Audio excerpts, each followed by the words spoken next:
HarperCollins presents The Nature Remedy by Faith Douglas. Read by Kristin Atherton. Those who contemplate the beauty of the earth find reserves of strength that will endure as long as life lasts. Rachel Carson, author and conservationist.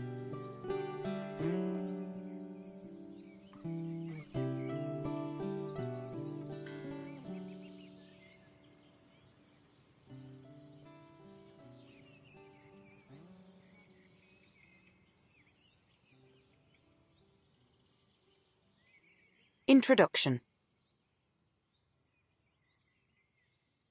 Over many years, my work has convinced me of one fundamental truth. Without nature, we wouldn't survive. Yet without us, nature would thrive.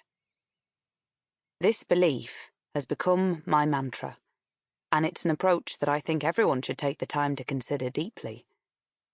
Today, the importance of our human connection to nature is my driving passion, and it's what keeps me sane in this chaotic, complicated world of ours.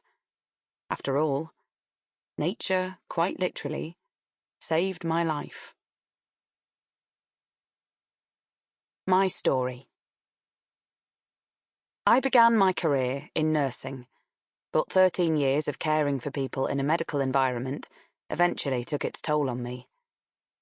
I often took my work home, emotionally, which had a knock-on effect on my physical and mental health. However, I was lucky enough to live within walking distance of the countryside, and I often found solace in the local woodlands. I also loved spending time in my garden, and became particularly interested in growing herbs for their healing benefits. Perhaps, not surprisingly, I was encouraged by friends and family to change my career. However, I had small children at the time, and I struggled to believe that I could do anything other than what I did. Somehow, I plucked up the confidence to enroll in college to study horticulture, and afterwards landed a job as an instructor for a wonderful charity called Horticap. It offered me a role that was the perfect combination of my nursing experience and knowledge of plants.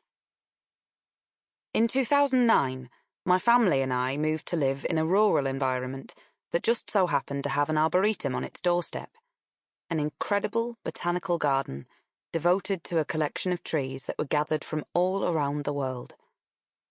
At the time, I didn't really know what an arboretum was, so I suppose you could say this is where fate stepped in. When I was out walking my dogs over nearby fields, I happened to bump into a fellow dog walker.